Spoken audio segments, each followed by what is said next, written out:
Welcome viewer, I am Murugan S. This video tutorial describes, fix I2C HID driver error in Windows 10, 11.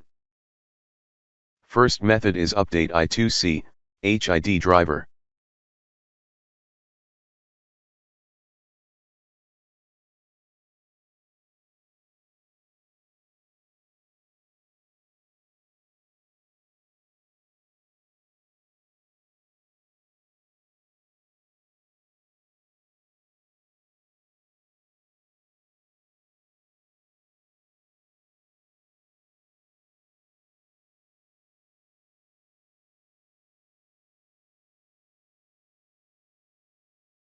Uncheck allow the computer to turn off this device to save power.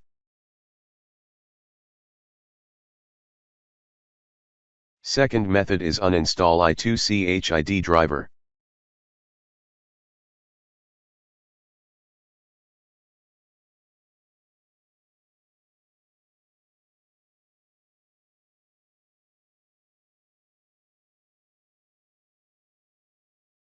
I hope this video tutorial helps to you. Please like, share and don't forget to subscribe my channel. Thank you very much. See you next video.